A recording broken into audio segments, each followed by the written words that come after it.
Hello students, welcome to the class. आज हम एक टॉपिक करने वाले हैं linear congruences. So what are linear congruences? These are a kind of linear equations, but equations कहाँ पर? मॉड के अंदर। तो मॉड में हमने इक्वेशन सॉल्व करनी है। देखो, अगर हमें सिंपल एक इक्वेशन दी हो, इक्वेशन किस टाइप की है? A x is congruent to b mod m. अगर आपको a x is equal to b type की इक्वेशन दी है, आप डायरेक्टली सोल्यूशन निकाल सकते हो x is equal to b upon a. लेकिन ये x is equal to b upon a solution कब निकलेगा? जब a नॉन जीरो होगा। वही हमने यहाँ पे लिखा कि एक्सप्रेशन किस फॉर्म का है? A x is congruent to b mod m but a is not congruent to zero mod m. Mod m में a जीरो नहीं होना चाहिए। जैसे हम जनरली सोल्यूशन निकाल रहे हैं, हम कह रहे हैं a जीरो नहीं होना चाहिए। अब हम मॉड एम में सोल्यूशन निकालेंगे तो मॉड एम में a जीरो नहीं होना चाहिए। इसका मतलब क्या है? a is not congruent to zero mod m. हमें पता है कि कोई भी नंबर अपने रिमाइंडर के कॉन्ग्रुएंट होता है, ठीक है। इसका मतलब a का जो रिमाइंडर है वो जीरो नहीं होना चाहिए। और रिमाइंडर जीरो कब आता है? जब m एग्जैक्टली a को डिवाइड करता है। इसका मतलब जो है वो m a को डिवाइड नहीं करना चाहिए। अगर m a को डिवाइड कर जाएगा तो रिमाइंडर जीरो हो जाएगा, a will be congruent to zero, ठीक है। तो इसका मतलब आपने इस फॉर्म का सॉल्यूशन निकालना है। इस फॉर्म को हम क्या कहते हैं? Linear congruence mod m. अब देखो, इसके अंदर तीन कंडीशंस हमने पढ़ी हैं जिनको हम एज अ रिजल्ट अगले लेक्चर में प्रूव करेंगे। आज हम क्वेश्चंस करने वाले हैं ताकि आपको समझ आए कि क्वेश्चंस हमने सॉल्व कैसे करने हैं, इसको हम कैसे यूज करने वाले हैं, ठीक। तो आर्टिकल्स हम नेक्स्ट लेक्चर में करेंगे, लेकिन अभी हमें उनकी जरूरत पड़ेगी तो मैं आपको बता रही हूँ कि इसका सॉल्यूशन निकलेगा कब। It will have a solution if and only if GCD of a and m will divide b. आपने ए और एम की जीसीडी निकालनी है। If this GCD divides b then this equation has a solution, ठीक। Next is, अगर a और m की GCD 1 आती है तो इसका एक यूनिक सोल्यूशन आएगा incongruent mod m. What is the meaning of incongruent mod M?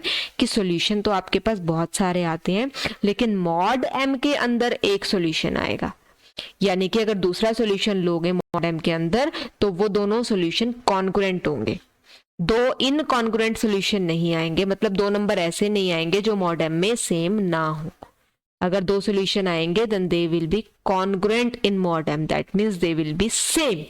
Congruence ये होता है ना, कॉन्ग्रुएंस ये सिंबल है, that means they will be equal in mod m एक तरह से, ठीक है। तो they will be congruent in mod m अगर एक से ज्यादा सॉल्यूशन आते हैं। सो एक ही यूनिक सॉल्यूशन आएगा जो मॉड एम में इनकॉन्ग्रुएंट होगा। ऐसे ही अगर जीसीडी डी आएगी then it will have exactly d solutions in congruent mod m. D different solutions आएंगे मॉड एम में, ठीक है। Incongruent means different different mod m के अंदर डिफरेंट सॉल्यूशंस। जैसे आपने देखा था कि अगर आप मॉड 5 की बात करें तो आपको पता है कि इसमें कोई भी नंबर अपने रिमाइंडर के कॉन्ग्रुएंट हो जाता है, ठीक। तो रिमाइंडर क्या क्या पॉसिबल हो सकते हैं? 0, 1, 2, 3 या 4। 5 ही पॉसिबल वैल्यूज है, छठा कोई नंबर नहीं आएगा। अगर मैं नंबर ले लेती हूँ 7, तो 7 को जब मैं 5 से डिवाइड करूंगी 7 विल बी कॉन्ग्रुएंट टू 2। तो जिस इक्वेशन का सॉल्यूशन 2 है उस इक्वेशन का सॉल्यूशन 7 भी आएगा, लेकिन ये मॉड एम में सेम होगा, ठीक है। तो डिफरेंट कितने आएंगे? डिफरेंट इनमें से जितने भी आएंगे, ठीक है। तो आपके पास डिफरेंट सॉल्यूशंस मींस ये वाले डिफरेंट सॉल्यूशंस, इनमें से कौन कौन नंबर सॉल्यूशन बनता है ये आपने चेक करना है। तो 5 में से ही तो आएंगे सॉल्यूशंस। सॉल्यूशन के लिए आप पूरा इंटीजर्स का सेट थोड़ी ना लोगे, सॉल्यूशन तो फाइनाइट ही आएंगे। जितने आपके पास रिमाइंडर की पॉसिबिलिटी होती है सिर्फ उतने ही नंबर्स पे हमने वर्कआउट करना है, उससे ज्यादा नंबर्स पे हम वर्कआउट नहीं करेंगे, ठीक है। देखो अब कैसे करना है, इसको हमने कैसे यूज करना है। तो सबसे पहली टाइप के आपके पास इसमें क्वेश्चंस आते हैं। आपको चेक करना है कि किसी इक्वेशन का सॉल्यूशन निकलता है या नहीं। कोई इक्वेशन दी है आपको, 84x is congruent to 16 mod 35। तो आपने 84 और 35 का मॉड जीसीडी निकालना है। 35 टू द 70 14, ठीक है। 14 से डिवाइड किया 35 को, 28 7 14, 7 टू द 14, तो जीसीडी कितना आया? 7। तो 35 और 84 का जीसीडी कितना है? 7। और 7 जो है वो 16 को डिवाइड नहीं करता, तो it will not have any solution, so it will have no solution. Just आपने जीसीडी निकाल के चेक करना है जीसीडी कितना आता है। जीसीडी अगर आपके पास इस बीच के नंबर को डिवाइड करेगा तो सॉल्यूशन आएगा, नहीं डिवाइड करेगा तो सॉल्यूशन नहीं आएगा। एक और इक्वेशन लिखते हैं, 135x is congruent to 6 mod 10। 10 और 135 इसका जीसीडी तो सिंपल है 5 आएगा। भाई 10 के डिवाइजर 1 2 या 5, 1 तो आएगा, 2 आपके पास इसको डिवाइड करता नहीं, इसका जीसीडी 5 आएगा। You can find out the GCD also. And 5 जो है वो 6 को डिवाइड नहीं करता है, इसका मतलब it will have no solution. ठीक है, तो आपने निकाल के दिखाना है कि आपके पास जो जीसीडी है वो बीच के नंबर को बी को डिवाइड करता है या नहीं करता। डिवाइड करेगा तो सॉल्यूशन आएगा, नहीं करेगा तो नहीं आएगा। जस्ट आपने जीसीडी निकाल के दिखाना है। अब क्वेश्चन सॉल्व करते हैं। 3x + 2 is congruent to 0 mod 7। ठीक है, तो क्या हो गया, 3x is congruent to -2 mod 7। मैंने 2 दोनों साइड से सब्ट्रैक्ट कर दिया, कर सकते हैं ना, दोनों साइड कोई भी नंबर ऐड या सब्ट्रैक्ट। अब यहाँ पे देखो -2 है, तो -2 को मैं किससे रिप्लेस कर सकती हूँ, 5 से। भाई 7 है, 7 का कोई भी मल्टीपल आप कभी भी ऐड या सब्ट्रैक्ट कर सकते हैं किसी भी नंबर में। 7 means 0, 7 is congruent to 0 mod m। तो 7 का कोई भी मल्टीपल आपके पास mod 7 में 0 हो जाएगा। तो 7 का कोई भी मल्टीपल आप ऐड या सब्ट्रैक्ट कर सकते हैं। तो 7 - 2 इज 5।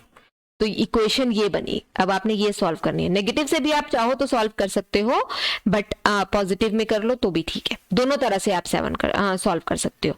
अब हमें क्या चेक करना है, 3 और 7 की जीसीडी। 3 और 7 की जीसीडी तो क्लियरली पता है 1, और 1 तो हर नंबर को डिवाइड करता है। That means equation has unique solution. लेकिन यूनिक सोल्यूशन कहाँ, इन mod 7।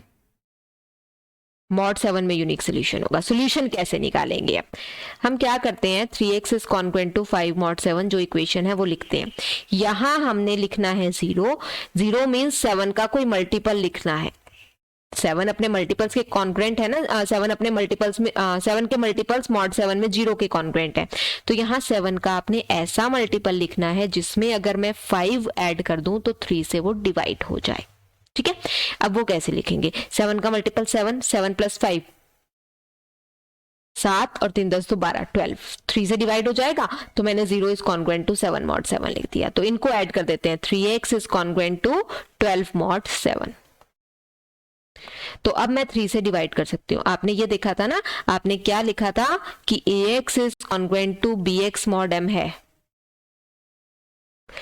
AC कह लो, आपने इक्वेशन C के कॉरेस्पॉन्डिंग की थी। AC is congruent to BC mod m। C और M की जीसीडी अगर 1 थी देन A is congruent to B mod m। ये हमने इक्वेशन सॉल्व किया था, ये छोटा सा रिजल्ट सॉल्व किया था। इसका मतलब मैंने आपको बताया था, इसका मीनिंग क्या है कि वो नंबर जिसकी इस m के साथ जीसीडी 1 हो, हम उससे कभी भी डिवाइड कर सकते हैं। तो अब 3 की क्योंकि 7 के साथ जीसीडी 1 है तो मैं 3 से इस इक्वेशन को डिवाइड कर सकती हूँ। तो क्या आ जाएगा, x is congruent to 4 mod 7। तो ये आपके पास आ गया solution. x is congruent to 4 mod 7 is the solution. एक और इक्वेशन सॉल्व करते हैं। 13x is congruent to 10 mod 28. So what to do in this question, देखो क्या है हमारे पास, 13x is congruent is 10 mod 28। अब हम इसका सोल्यूशन कैसे निकलेगा, अगर हम 13 और 28 की जीसीडी निकालेंगे। 13 आपको पता है प्राइम नंबर है, इसको डिवाइड नहीं करता तो जीसीडी 1 देगा। तो आपके पास प्राइम नंबर है, या तो इसको डिवाइड करेगा या इनकी जीसीडी 1 होगी। तो 13 और 28 आपके पास जो नंबर है इनकी जीसीडी हो गई 1, और 1 जो है वो 10 को डिवाइड करता है। That means it has unique solution.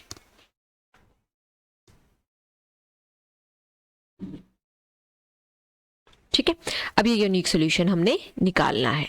13x is congruent to 10 mod 28। देखो 28 इसमें ऐड कर दें, 28 + 10 29। 29 को हम 13 से डिवाइड नहीं कर सकते। फिर आगे हम निकालेंगे तो ये आपके पास मल्टीप्लिकेशन जो है वो लेंथी हो जाएगी। इसको निकालने का कौन सा आपके पास 28 का मल्टीपल यहाँ पर आएगा वो नहीं हमें अगर पता चलता। नंबर बड़ा है ना, नंबर बहुत छोटा हो तो 10 15 20 हम मल्टीपल से आराम से निकाल सकते हैं, लेकिन ये नंबर बड़ा है। तो हम क्या करते हैं, हमें 13 और 28 की जीसीडी पता है, हम ये जीसीडी निकाल लेते हैं। 13 2 = 26, 2 13 2 6 ज़ा 12, 1 और 2 को डिवाइड करेंगे, 1 2 ज़ा 2, कैंसिल, तो 1 इज द जीसीडी। ठीक है, तो कैसे लिखा, पहले मैंने 28 को 13 से डिवाइड किया, 13 इंटू 2 प्लस 2, फिर इसका मतलब मुझे 13 को 2 से डिवाइड करना है, 2 6 12 प्लस 1। ठीक है, तो अब ये आपके पास 1 को फिर मैंने 2 को मैंने कैसे लिखा, 1 इंटू 2 प्लस 0, तो जो लास्ट आपके पास नॉन जीरो रिमाइंडर होता है दैट इज योर जीसीडी। तो 1 को यहां से लिखना शुरू करो, 13 माइनस 2 इंटू 6। अब हमने क्या किया, 2 की वैल्यू पुट की, 13 माइनस 6 इंटू जो 2 है, 2 can be written as 28 minus 13 into 2, so this is 13 minus 6 into 28 plus 13 into 12। जैसे हम जीसीडी को एमए प्लस एनबी की फॉर्म में लिखते हैं, वो फॉर्म यहाँ पर हम लिख रहे हैं। इसी से आपके पास डायफेंटाइन इक्वेशंस भी सॉल्व हो जाएंगी, इसी से आपकी लीनियर इक्वेशंस भी सॉल्व हो जाएंगी। दो ही तरह से कर सकते हैं, या तो हम इसका कोई मल्टीपल ले लें, वो मल्टीपल 10 में ऐड करके 13 से डिवाइड हो जाए, जैसे हमने ऊपर के क्वेश्चन में किया। नहीं तो आपके पास सबसे सिंपलेस्ट मेथड होता है जीसीडी निकालिए। इस जीसीडी को हमने इस फॉर्म में लिखा एमए प्लस एनबी की फॉर्म में, तो ये क्या बना, माइनस 6 इंटू 28 और 13 के साथ क्या आया, 12 प्लस 1 13। ठीक है, अब क्या करना है, जो ये आपके पास नंबर था 10, इस 10 से यहां हमने मल्टीप्लाई करना है।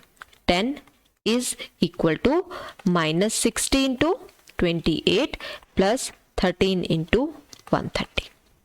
ठीक है, अब देखो, अब इसका मतलब क्या हुआ, आपके पास आपने क्या लिखना था, 13x is congruent to 10 mod 28, मतलब 28 डिवाइड करता है 13x माइनस 10 टाइप की फॉर्म को। 13 इंटू 130 है माइनस 10, ये 10 ले जाके इधर मैंने माइनस कर दिया, तो ये टर्म इधर जाके क्या आ गई, 60 इंटू 28, यानी कि 28 किसको डिवाइड कर गया, 28 डिवाइड्स 13 इंटू 130 माइनस 10, यानी 13 into 130 is congruent to 10 mod 28। ठीक है, तो इसमें सॉल्यूशन क्या आया, x की जगह क्या आया, 130, तो x is congruent to 130 mod 28। अब मुझे mod 28 में सॉल्यूशन निकालना है, तो मैं इसको 28 से डिवाइड कर देती हूँ। 28 से 130 को डिवाइड करना है, 6 पे देखें, नहीं 6 पे नहीं जाएगा, 5 से, 5 8 40, 5 2 10 और 4 14, नहीं 5 पे भी नहीं जाता, ये 4 पे चेक करते हैं।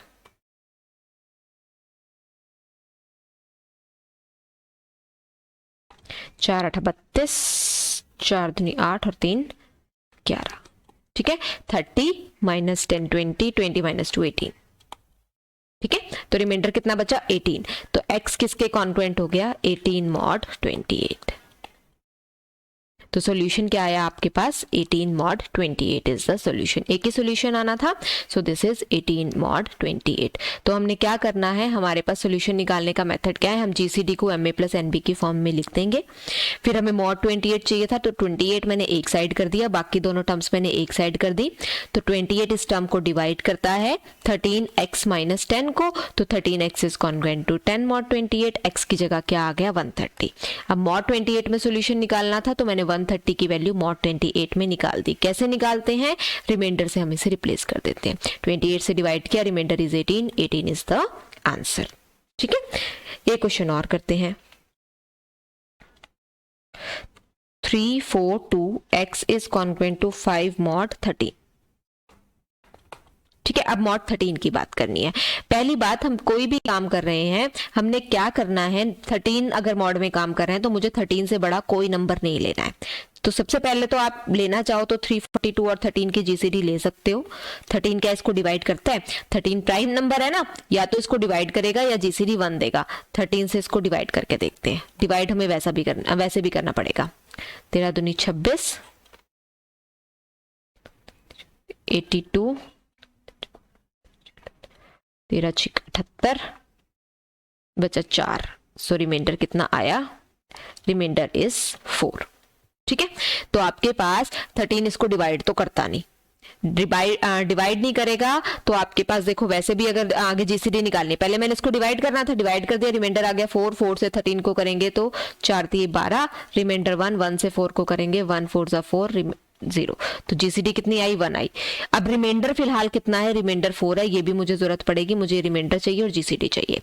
जीसीडी तो आ गई 1 और 1 हर नंबर को डिवाइड करता है 5, that means it has a unique solution.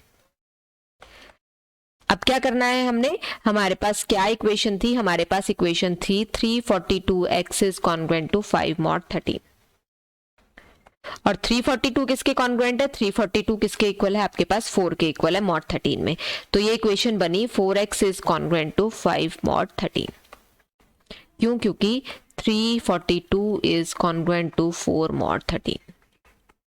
तो ये वैल्यू मैंने इसकी यहां पर पुट कर दी, 342 की वैल्यू। तो 4x is congruent to 5 mod 13। अब ये इक्वेशन सॉल्व करनी है। देखो यहां पर क्या ऐड करें कि वो 4 से डिविजिबल हो जाए। 13 ऐड करके देखें, 13 और 5 18, 4 से डिविजिबल नहीं है। 13 2 जा 26, 26 एंड 5 31, नहीं होगा 4 से डिविजिबल। 13 3 जा 39, 39 और 5 9 1 10 4 14 44, 44 डिविजिबल हो जाएगा। तो मैंने क्या किया, 0 is congruent to 39 mod 13। Add them, 4x is congruent to 44 mod 13. That means x की वैल्यू क्या आ गई, 4 से आप डिवाइड कर सकते हैं क्योंकि 4 और 13 की जीसीडी 1 है। x is congruent to 4 mod 13. So this is the solution. यहाँ पर ये ऐड हो सकता था, आपके पास इजीली निकल रहा था तो हो गया। वहां पे 28 था, बड़ा टेबल था, उसकी हम टेबल्स निकालते हमारे पास बहुत लंबा हो रहा था, तो इसलिए हमने वहां पर इसको इस मेथड से कर दिया। आप यहाँ पर भी इस मेथड से कर सकते हैं, आप कोई भी मेथड कहीं पर भी अप्लाई कर सकते हैं, दोनों मेथड आपके पास होते हैं। ठीक है, अब देखो अगर आपके पास जीसीडी 1 नहीं आती तो हम कैसे सॉल्व करते हैं।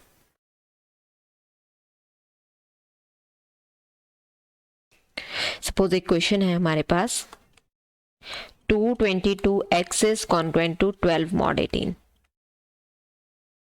पहले तो 222 और 18 की जीसीडी निकालनी है। 18 एकम 18, 42, 36, 6, ठीक है, और 6 3 जा 18 हो जाएगा। ठीक, तो पहली बात तो अगर मुझे mod 8 में इसको चेंज करना है तो ये हो जाएगा 6x is congruent to 12 mod 18। मैंने कहा था कि 18 से बड़ा नंबर नहीं लेना, तो ये हो गया। जीसीडी कितनी है, 6 और 18 की, 6 और 18 की निकाल लो या 222 और 18 की निकाल लो, जीसीडी सेम आएगी। जीसीडी है आपके पास 6, यहाँ पे लिखना है, यहाँ पे भी लिख लो। 222 और 18 की जीसीडी है 6 एंड 6 जो है वो 12 को डिवाइड करता है। इसका मतलब इसके 6 सॉल्यूशंस आएंगे। जितनी जीसीडी आती है उतने अलग अलग सॉल्यूशंस आते हैं। तो जीसीडी तो 6 हो गई। अब सॉल्व कैसे करना है, हम इसको ऐसे ही सॉल्व नहीं करेंगे जब तीनों में सेम नंबर होता है। मैंने कहा था कि कोई नंबर मैं यहां से डिवाइड कर सकती हूँ, कब डिवाइड कर सकती हूँ, जब आपके पास यहाँ पर जीसीडी इस नंबर के साथ जीसीडी 1 आ जाए। अब यहाँ पर क्या आ रहा है कि जीसीडी आपके पास 6 आ रही है, तो 6 तीनों में है, तीनों में से आप निकाल सकते हैं x is congruent to 2 mod 3। 6 से पूरा डिवाइड कर दिया ना, तो x is congruent to 2 mod 3। 6 कम 6, 6 दूनी 12, 6 3 18, x is congruent to 2 mod 3। Direct आपके पास क्या आ गया, सॉल्यूशन। लेकिन अब मुझे सॉल्यूशन mod 18 में निकालना है। दैट मीन्स यहाँ क्या हो गया, x minus 2 is equal to 3 k, क्योंकि यहाँ हम लिखते हैं 3 डिवाइड्स x माइनस 2, इसका मतलब x minus 2 is equal to 3 k. तो x की वैल्यू क्या आई, so x is equal to 3k plus 2। So x is equal to 3k plus 2। तो k की वैल्यू आप क्या क्या पुट करेंगे, 0 1 2 3 4 एंड 5। ठीक है, आपने क्या लेना है, 6 वैल्यूज लेनी है, तो 0 से लेकर 5 तक वैल्यू पुट करेंगे। देखो 0 पुट की तो वैल्यू कितनी आ गई, 2। 1 पुट करेंगे तो 3 प्लस 2 5। 2 पुट करेंगे, 3 2 6 और 2 8। 3 3 3 9 10 11, 4 3 12 और 2 14, 5 से 15 और 2 17। ठीक है, mod 18 में सारी डिफरेंट टर्म्स है ना आपके पास, तो ये आपके पास इनकॉन्ग्रुएंट सॉल्यूशंस आ गए। एक क्वेश्चन और निकालते हैं। Suppose 15x is congruent to 12 mod 21। तो 15 और 21 की जीसीडी हो गई 3। निकाल के दिखा दो। 15 से 21 को डिवाइड किया, 15 1 15 बचा 6।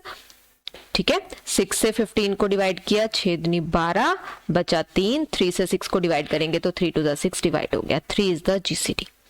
ठीक है, और 3 जो है वो 12 को डिवाइड करता है, इसका मतलब it will have a solution. कितने सॉल्यूशंस आएंगे? 3 सॉल्यूशंस आएंगे क्योंकि जीसीडी इज 3। अब तीनों में आपके पास 3 कॉमन आ रहा है तो हम 3 से डिवाइड कर देते हैं। 3 5 जा 15, 3 4 जा 12, मॉड 3 7 जा 21। या तो मैं तीनों को डिवाइड करूंगी या फिर उस नंबर से डिवाइड करूंगी जिसकी जीसीडी यहां पर 1 होगी। ठीक है, तो 5x is congruent to 4 mod 7 मैंने सॉल्व करना है। अब 7 का कौन सा मल्टीपल यहां पर ऐड करें? 7 + 4 11, 14 + 4 18, नहीं होता ना 5 से डिविजिबल। 7 3 जा 21, 21 + 4 आपके पास आ जाएगा 25, तो 21 mod 7 लिख दिया मैंने यहाँ पे। तो क्या आ गया? 5x इज कॉन्ग्रुएंट टू 21 और 4 25 mod 7। 5 से डिवाइड कर सकते हैं क्योंकि 5 और 7 की जीसीडी 1 है, we can divide with 5। x is congruent to 5 mod 7। ठीक है, अब आपको पता है सॉल्यूशन कितने आने थे? 3। यहाँ पे क्या आया? x - 5 is equal to 7k, क्योंकि 7 divides x - 5, x - 5 is 7k, तो x क्या आ गया? 7k + 5। k को क्या क्या पुट करना है? 0 1 और 2। 3 ही पुट करेंगे क्योंकि 3 ही सॉल्यूशंस आने हैं। देखो 0 पुट करेंगे तो सॉल्यूशन कितना आया? 5, 1 पुट करेंगे तो 7 + 5 12, 2 पुट करेंगे 7 * 2 = 14, 14 और 5 19। देखो 3 पुट करके देखो, सपोज यहाँ पे 3 पुट करते हैं, 7 21, 21 और 5 26। 26 की वैल्यू मॉड 21 में कितनी आ जाएगी? 26 इज कॉन्ग्रुएंट टू 5 mod 21। ठीक है, 21 से डिवाइड करो, रिमाइंडर कितना बचता है? 5 बचता है। तो इसके बाद वाली अगर हम वैल्यूज निकालना चाहेंगे ना 3 4 5 6, वो इन्हीं में से किसी एक के कॉन्ग्रुएंट आ जाएंगे। ठीक है, वो वैल्यूज इन्हीं में से कोई एक आ जाएगी, डिफरेंट वैल्यू नहीं आएगी। इसीलिए हम कहते हैं जितनी जीसीडी होती है उतने ही सॉल्यूशंस आते हैं। ठीक है, एक और क्वेश्चन सॉल्व करते हैं। 7x is congruent to 5 mod 256। अब देखो बड़ा नंबर आ गया ना, बड़े नंबर के लिए कौन सा मेथड ट्राई करते हैं? जीसीडी वाला।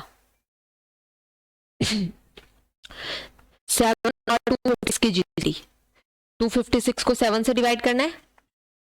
7 या 21, 46, 7 6 42, 4, 4 एकम 4, 3, 3 एकम 3, बचा 1, 1 दिया 3, खत्म।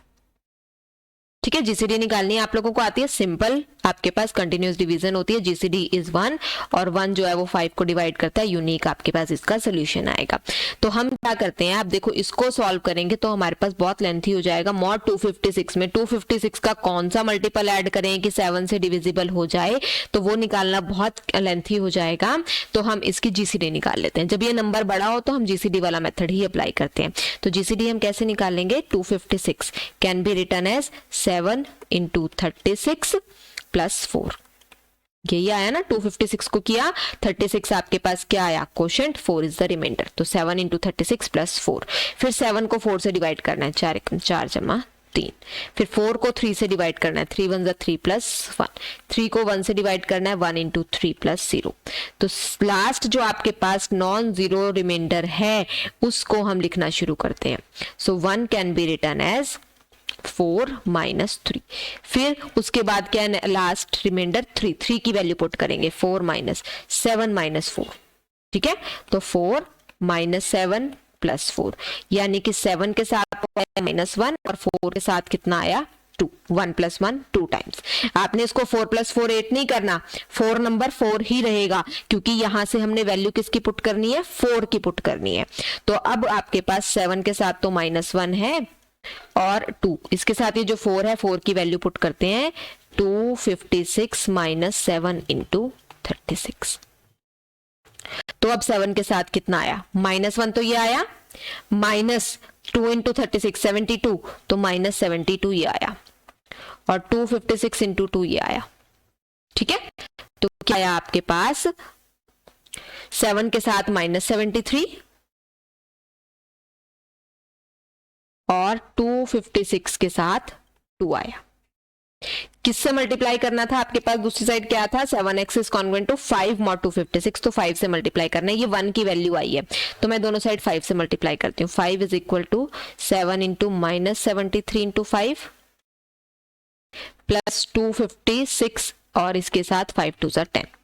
तो मुझे क्या लिखना था, मॉड 256 लिखना था, तो 256 इधर ही रखते हैं या इसको इधर रखते हैं, -5 इधर ले आते हैं, 256 उधर जाते हैं। 256 into -10 is equal to 7 into 5 दिए 15, 5 तो 35 और 1 36 -365 -5 7x -5। ठीक है, तो 256 इसको डिवाइड कर गया, 256 डिवाइड 7 इंटू -365 -5, तो 7 into -365 is congruent to 5 mod 256।